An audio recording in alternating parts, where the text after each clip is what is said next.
On this episode of Saints Happy Hour podcast, we're going to talk Saints free agency. It's been underwhelming so far, but it could pick up any day now, any second, Kevin. They could sign someone and we could get excited. I'm going to get excited about it. Kevin's going to get depressed about it. Thomas, hit that intro. Welcome to the award-winning Saints Happy Hour podcast. Seriously, this podcast has won awards. American standards are dropping every day.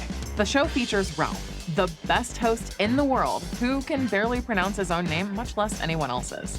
Marcus Marquez Callaway. Dave is that dude who loves taking bathroom breaks. He's mad about almost anything, so make sure to lower your volume when he speaks. Put that freaking clown meme back up that I made. Jesus Christ. Andrew has sources, watches tapes, and knows football. He rarely shows up on time and wants to commit crimes to help the Saints win. Sean Payton would have done illegal things. Don't tell me I'm wrong, because you know it's true. Oh, and there's also Kevin, who is great at doing mock drafts, but struggles to actually watch Saints games or have a functioning relationship. Budrich wants to know how the doctor's doing. That ended. Anyway, grab a drink, sit back, and enjoy the insanity. All right, everybody, welcome to another edition of Saints Happy Hour podcast. Thanks for joining us. If you find us on the YouTube, rate us, review us, and give us a subscribe to our YouTube channel. If you find us on the RSS feed, give us a review and follow us so you can have your Saints Happy Hour in your podcast player, wherever you are, and go to Saints Happy Hour to support the show. I got Kevin with me. I got Thomas back in Poland running the show. Kevin, the Saints free agency has done something very, very strange. It's usually on the podcast, I'm known as the reactionary one. I lose my mind, prisoner of the moment. I get emotional. I wish he could have come on this podcast because the Saints free agency has broken Andrew Juge. They signed Peterman, the Peterman, Nathan Peterman, the backup quarterback, who's objectively terrible. And Andrew just has lost his mind. He said he's the worst quarterback in the NFL, maybe the worst quarterback in Saints history. So that's interesting. Before we get into specific moves, because the Saints have done a couple, we talked about the linebacker they signed from Kansas City, Willie Gay. But they signed Cedric Wilson, the receiver. We'll get to him in a second. But overall, I want to talk about the Saints' approach to free agency because all offseason, or even during the year, people said Mickey Loomis is terrible, DA is terrible. The Saints need to change how they do business. They need to stop kicking the can down the road. They need to rebuild. They need to reset. They need to tank. They need to stop with all this, how they operate the salary cap. They need to do something different. And they're doing something different. And everybody appears to be not really liking the don't spend money, kick the can down the road, be responsible, Dave Cariello salary cap plan, eat your vegetables. We hate it, but I've always hated it, and I didn't pretend to want it. But what's your feeling on the Saints free agency 4 days into it, 5 days into it? Wait, Ralph, you're surprised that people online were complaining and demanding something, and then when they started to get something kind of like that, they kept complaining anyway? I shouldn't be, right? This is America in the 21st century. We're going to complain regardless. It's fair enough. Nathan J. Peterman, is bad. I was going over his numbers. The joke potential though is off the charts. His what? His joke potential. His joke razz. Oh, I thought you said growth for a second. His joke razz is 9.5. The joke. Brother, this guy's growth potential is it's zero. Basically like leaving your if you're late, ladies or hey, fellas, you go out of town, you tell your boyfriend, hey, water the plant. And you forget to do it for a week. The plant's dead, but man, think of the growth potential that it has. It can come back. No, right. It's dead. It's done. This guy's his career completion percentage is 53.1. Wow. Total touchdowns in his career. Total touchdowns 4. Total touchdowns or total interceptions 13. He is 1-4 as a starter. He's only he's only started 5 games in his career, despite playing for 6 years over 3 different teams. He must be. QBR. His QBR. What's funny is they don't average the QBR out. His highest QBR was in 2022 with the Bears, and it was 41.9. Wow. The thing is with Peterman, he must be like the guy that everybody loves at work, even though he's terrible at his job. He must the donuts. He must pick up the tab. He must pick up the tab at all the restaurants. He's probably like a really good listener. You know, he plans all the company for the Cinco de Mayo. Like he's the guy that like gets the Mexican food. Like he does all the events. He plans everything. Right. He's got to be a glue guy. He's got to be a glue guy. He's a glue guy. There is no other reason to have this guy on the roster. There's none. Unless you think Jake Haener is an abomination. That's right. That's what I was going to get to next. But again, and I'm trying not to get worked up about it because honestly, with most teams, if your starting quarterback gets injured, you're basically fucked. Well, that's the thing. From 20, let's say when the Saints got the second wind of the Drew Brees, Sean Payton era, they got together, and 2018 to 2020. Going into 2018, we knew the Saints can win a Super Bowl, right? And they had that window.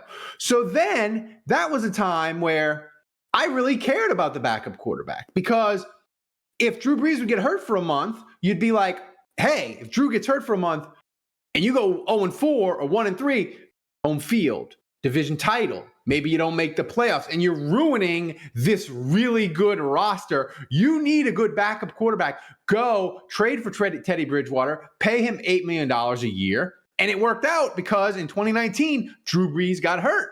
Teddy Bridgewater went 5-0. You still went 13-3, right? It was worthwhile. The 2024 Saints, they're trying to win. They're not winning the title. Whatever.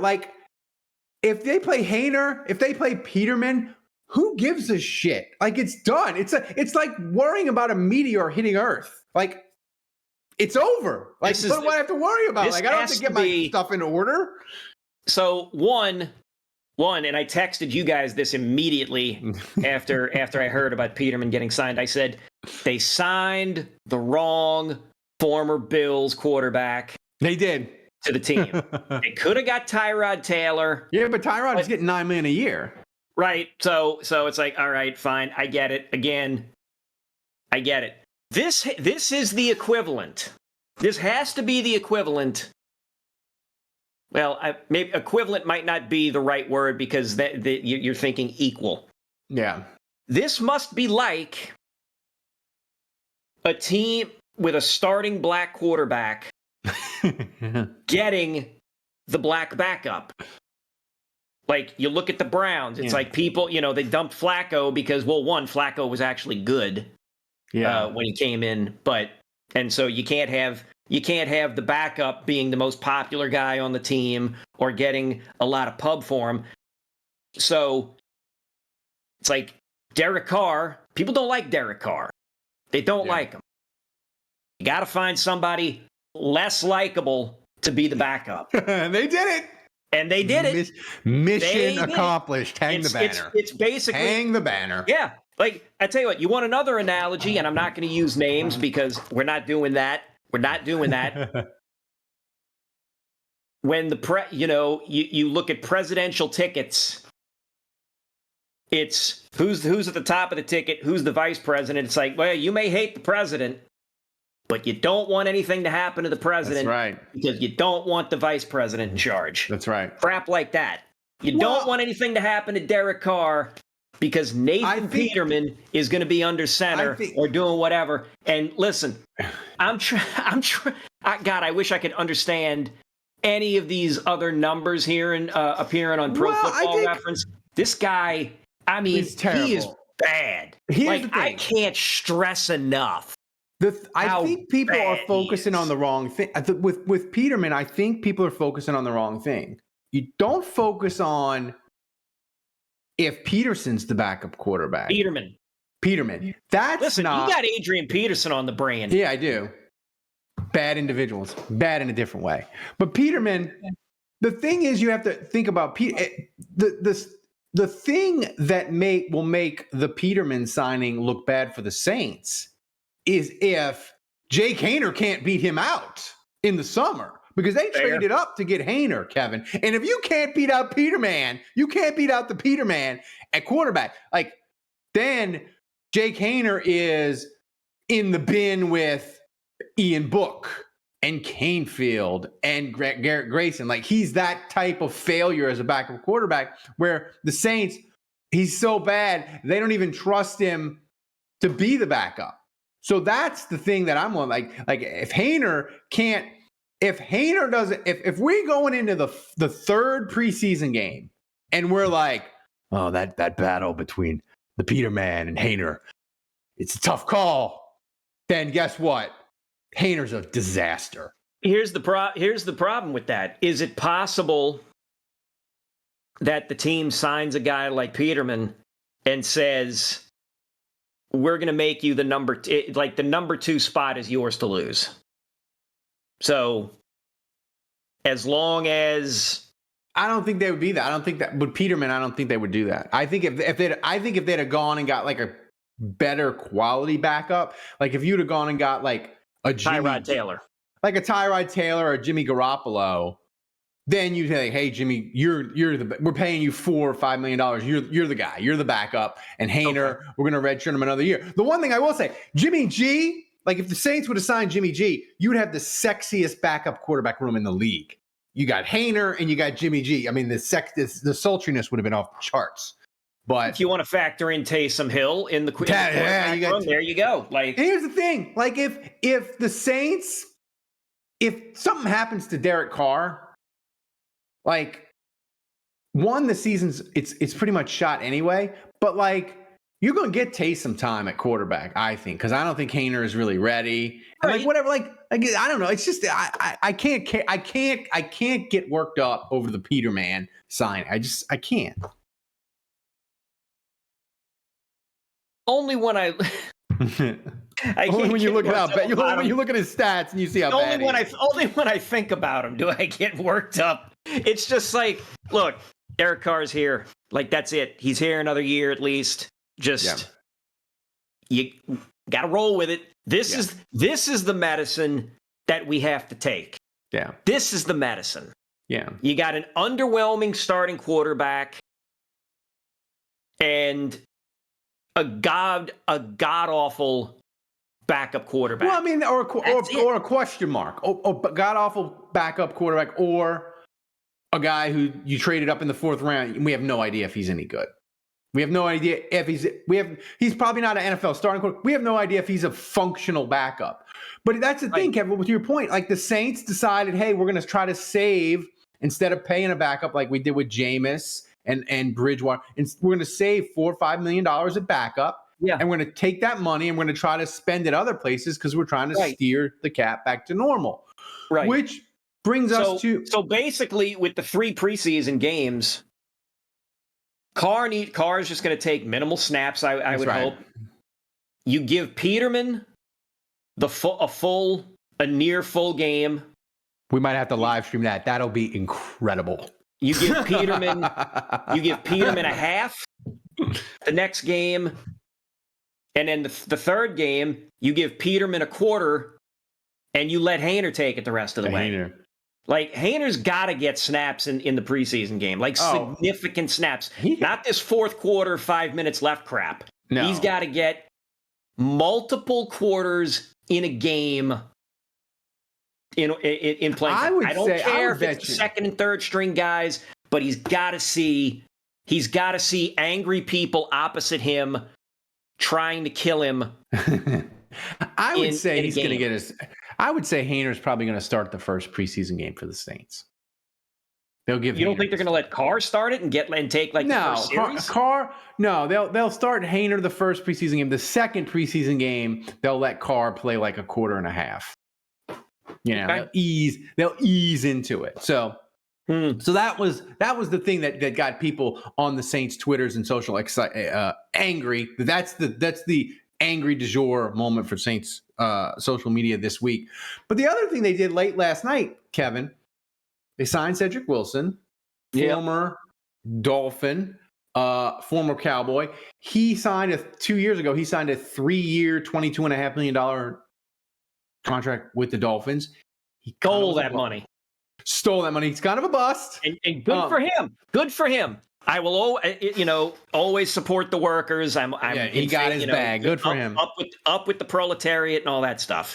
Full disclosure, 2 years ago, when the Saints needed receivers going into 2022 before they traded up for Olave and that sort of thing, and after coming off of 2021, where the receivers were just a disaster, right? They had Kenny Stills, the corpse of Kenny Stills playing out. I was like, go get a receiver. I was like, Cedric Wilson, he's a guy. You can get him. I think he caught 40 balls for the Cowboys. I think you can get him for like $4 or $5 million a year. And then I saw that I was like, that's insane. Like, I'm not paying Cedric Wilson $8.5 million a year. But he never equaled in his 2 years with Miami combined. He didn't equal his output in that one decent to good year with the Cowboys. Like, he had 6 receiving touchdowns with them. Yeah. He only had 3 total with Miami. He ended up with 432 yards total in his 2 years. He had 602 in that last season with Dallas. It's terrible. He had 45 catches in that one season with Dallas. Total with Miami was 34. Yeah. The signing, it's an underwhelming signing. It's a depth signing.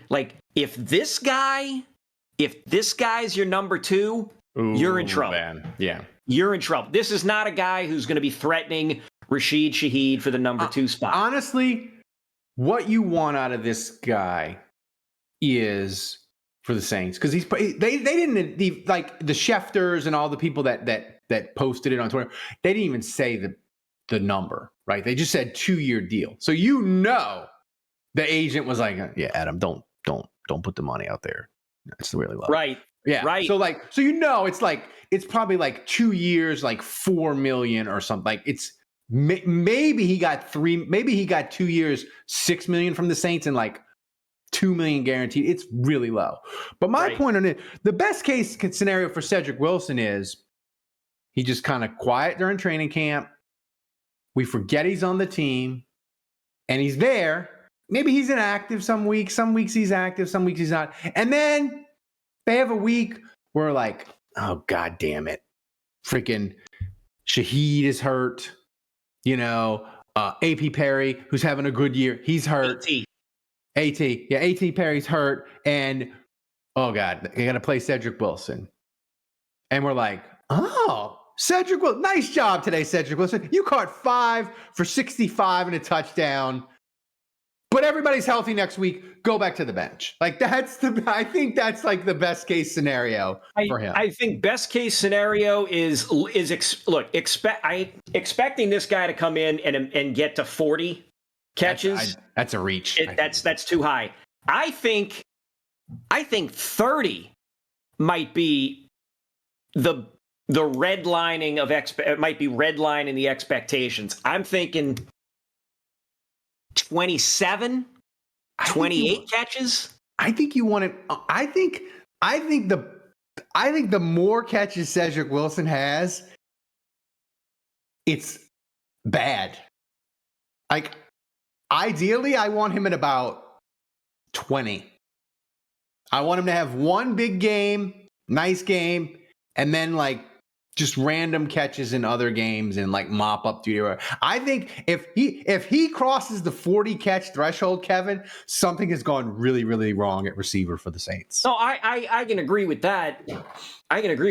But you ought to be able to get something from him and throw him in situations where he gets on the field and produces just enough to where, you know, teams have to take him semi-seriously. I'm not saying it's got to be a full. He's got speed. He's got size. He you know, Miami did a lot of that. With the kids call it the orbit motion and the bumper motion, where he goes in the backfield and he does little things. So that could be fun. Maybe it's a Kubiak. Maybe Kubiak was like, hey, he's a guy. Go get him. He can work in my offense, which is fine. I hope he can block. I mean, but. Can he block? He's gonna have to better learn, baby. He's like Kirkland's brand Traquan Smith. That's what he is. Jesus. He's Kirkland brand's Traquan. You know. We trade him in for some Coles cash. So the Saints, Kevin. Yeah. The interesting thing is they redid Ramczyk. And I won't get into specifics, but he took a pay cut. They added some escalators and all that. Bottom line is, Saints have $15 million of cap space. And listen. What? Yeah. I was told by very smart people, or people who say they're very smart people and plugged in on the TV, Ralph. Yes. That the Saints are in cap hell. Yeah, they're not. And that there's no climbing out of it. It's you know, you just have to allow yourself to get sucked into the whirlpool for for 2 years or more, and there's nothing you can do about it. Yeah. So I was told the Saints are done and they're cooked. Well, here's my thing. They got $15 million, but about 4 of it you got to use for draft picks. So they got let's say they got $11 million in space. They signed the linebacker Gay. He was $3 million up to 5. Let's say Cedric Wilson is another 3. So you got like $5 million in space. And the Saints can do whatever the hell they want with the space. My question to you is, are they gonna try to spend it on one like pretty nice purchase? We're not shopping at Saks Fifth Avenue because all that's gone. We're not even shopping probably at like Target. We're definitely doing like Walmart shopping. But are they going to go and make one really nice purchase like a Chase Young defensive end who's second pick in the draft, never lived up to the hype, never had more than 7.5 sacks in a season? Are they going to spend it on him, or are they going to continue this Cedric Wilson, Willie Gay, backup guy? Or are they going to like splurge and do like one kind of big signing where we get excited? I get to play the breaking news siren, do the show from behind the dumpster at work, pull you out of the wrestling ring, and we do a breaking news podcast because we're excited about it. Do you think they're going to have like one big move in them now that they have a little space? Are they going to continue to bargain? No, I can see them doing that. It's just, I'm basing that just off of, is the history there for that? Like, yeah, don't they, if they've done that consistently for, they did Honey Badger. It was really late in the process, right? Like 2 years ago, they did Honey Badger the day after the draft, and I think they gave him it was like 3 years, like $20 million. So they could do it. So my question to you is, Kevin, do I think they're going to wait till after the draft? No, but do you think they're going to wait? If they're going to make a splashy pick, they'll do it before the draft. You think Hassan? Well, here's my question then to you. Do you want, because I think probably it's going to be like one guy in the $7 to $10 million range with a 1-year contract, voidable years, and it'll have a little bit of escalators or possible dead money next year, but it won't be anything major, right? So my question to you is, you got one bullet you're going to fire, I think, with the Saints. Do you want Chase Young, defensive end? Do you want Trent Brown, offensive line? Do you want Tyron Smith, offensive line? And you don't have to necessarily give me a name, but a position where you're like, if they're going to spend, they're going to give me one exciting move this offseason. Do this, please. What would it be? As he squints. Yeah. Now let me check the depth chart. Well, while you do that, I'll give you mine. No, because I think I've got a name here. So go ahead. Although he's probably going to cost too much. Now the market value says he's below 10 million. Tyron Smith. Yeah. He to me, he's injured all the time. But like you're at the part of the market, Kevin. Like there ain't no perfect 10s left. They're all gone. People bought them. Right. The thing is with him is if you got the blessings of the football gods and you got health and you got Tyron Smith at left tackle and you got 12 plus games out of him and you got good health for Ramczyk, suddenly, Kevin, you got offensive line now. It might not be long term, but in 2024, you would have an offensive line. And I really like that move. Very short term. You're right. It's a 1 or 2 year deal. I mean, if it's a 2 year deal, it's really a 1 year deal. But you're basically rolling the dice because this is a make or break year. Like if Dennis Allen doesn't make the playoffs, he's likely gone. And Carr is possibly done or maybe around for 1 more year and then kick to the curb. But this is the make or break year. I like Smith better. I like Smith better than even my pick, which was Chase Young, he's visiting the Saints today. This podcast may be spilled milk by the time people are watching it because either he's left the Saints and not done a deal, or they've signed him, and all the things I'm saying about him, we can get even more excited about him as the season gets closer. But the reason why I would go Tyron Smith over Chase Young is with Smith, I know if he's healthy, he's going to be good. It's an offensive lineman, like they'll go through periods where they're banged up, and then they get healthy, and then it's over. But like a guy like Zach Strief, Saints Hall of Famer, great player, right? Offensive line coach for Jenner. He went where he was banged up all the time, and the Saints kept keeping him on the team, extending him, and people are like, "Why is he running? He's hurt. He's injured all the time. He's not healthy." And 2016. He just was healthy for 16 games. And he told us, he's like, that's the best season I ever had. Like, he was amazing. 2017, the next year, he gets injured the first week of the year, never plays again. He's done. But, like, the thing is with Tyron Taylor, I've seen it. I know he can be great. With Chase Young, he's like Marcus Davenport. He drafted super high. I know he was drafted second, but the Saints gave up 2 firsts for Marcus 2 first. And he's kind of never been really good, shown flashes, never lived up to the potential, disappears in games, doesn't necessarily give a crap about playing the run. Like he's just a different flavor of the Marcus Davenport experience. So even though he's less likely to get hurt, I would probably agree with you. I'd probably roll the dice on Smith because the upside for him being healthy is so great. And like left tackle is such a critical thing for the Saints.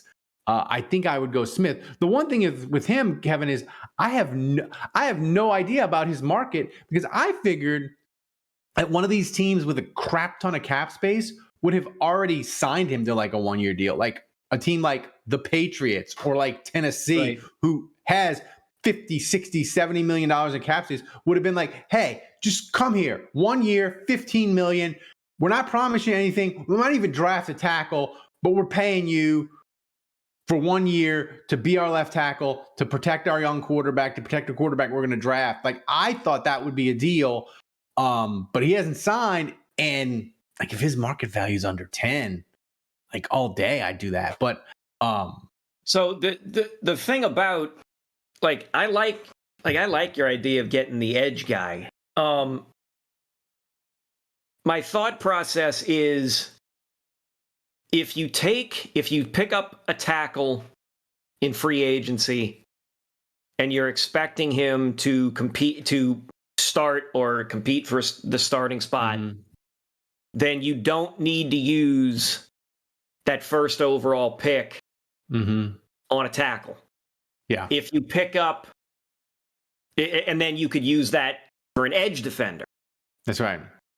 vice versa. If you sign the edge guy in free agency that you expect to compete for a starting spot, then you would use the first pick you have for an offensive lineman. See, I think it's got to be one. It's got to be one. It's got to be one. Two. Well, here's my thing, though, Kevin. Looking at the draft, I think that if the Saints go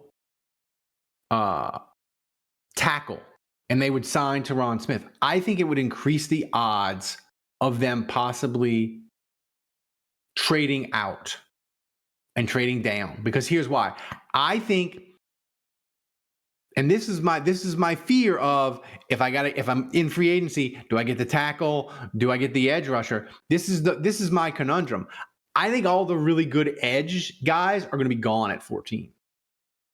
So, like, if you go tackle in free agency, if you go Tyron Smith, my worry would be you'd like, hey, we got our tackle. Now we're kind of loose. We can do what we want, but we really want an edge.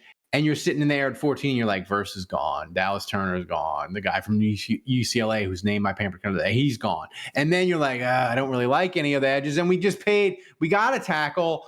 So it's a real like risk. And here's my question. You're our mock draft guru. How have the mock drafts been going? What's at 14? Is it, or when you're at 14, is what's more likely to happen when you've done these mocks? Is it likely there's a really good tackle there, or there's still a really good edge there? What's happens both. More? It's both. So okay. I'll tell you this. PFF has them ranked Dallas Turner 16th overall, Jared Verse 18th overall, and the UCLA guy Latu at 20. Mm-hmm. I just punched go on a mock draft just to see what's randomly there. It's literally 3 tackles, Talise Fuaga from Oregon State, Troy Fountaino from Washington, and and then the Penn State kid, Olamiwa Fashiono. Good Lord, we're going to be butchering these poor kids' names. So those 3 tackles, Terrion Arnold, this corner from Alabama, Dallas Turner, the edge, and then Jared Verse, the edge. And then, I wonder, tackle. So have the combine numbers and such and workouts, have they been factored into these mocks? Because I feel like Turner. So the first round guys and some of the second round guys, it has been, because you actually get the little descriptors on the side where it says, like the bottom line and like all these other like little extra things. You go to some guys, let me pull up somebody from ranked later toward the hundreds.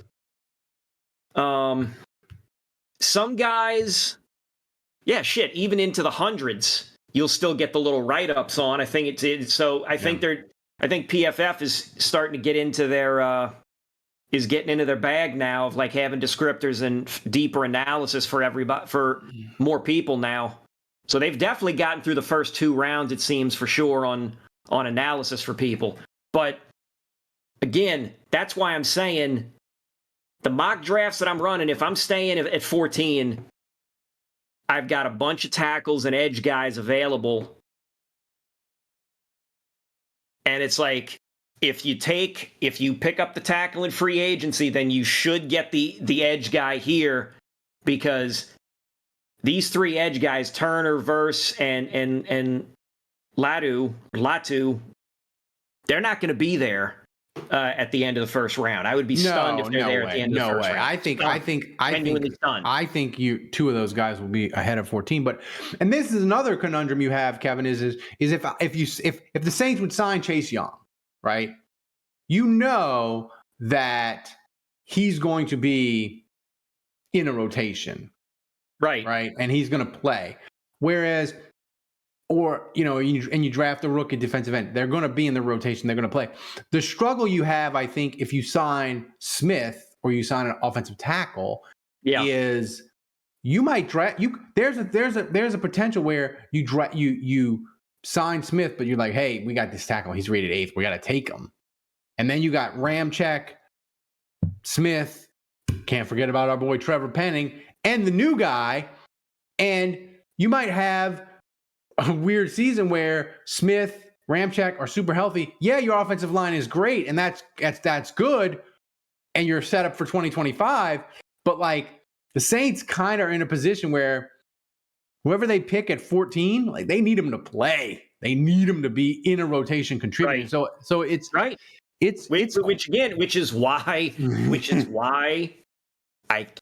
I'll say it till I'm in the damn ground. Trade down. Especially this year. Get more picks. Get more picks. Because again, you're going from 40 to 45. You're going from 14 to 45 to, let me pull up the Saints here again. Sorry, I have to reset everything. My apologies. 14 to 45 to 150.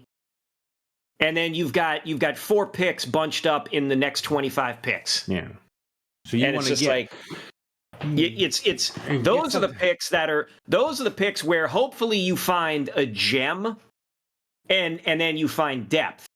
But again, if you can go from 14 to say hovering around 20 and get 1 extra pick in the top 100, or if you're lucky, get 1 in the top 100 and then 1 just past it.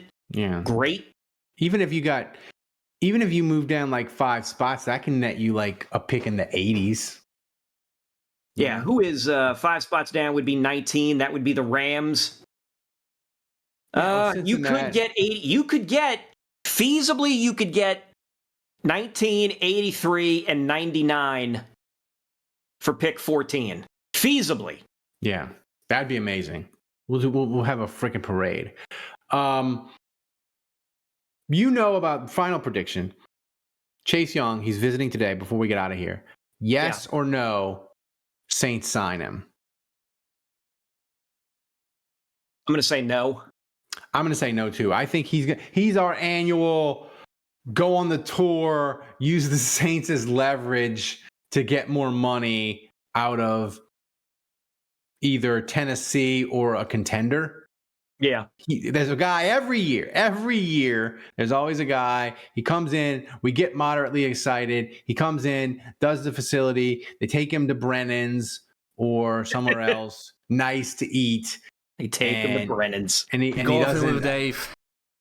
Golfing with Dave. They take him somewhere nice and it doesn't work out. So I'm gonna agree with you. I don't think the Chase Young deal gets done for the Saints, and they got some work to do in free agency. So, guys, thanks for joining us. If you're watching on YouTube, subscribe to the channel. If you're listening to the audio-only version, go to saintshappyhour.com, become a patron, support the show. We love all the patrons. You guys make the show happen. We appreciate each and every one of you. Join us. You get access to our Discord. We're having a blast this offseason. I promise you it'll be the best money you spend all football season long. So for Kevin, for Thomas running the show back in Poland, I'm Ralph. Thanks for joining us. And until next time, the bar is closed.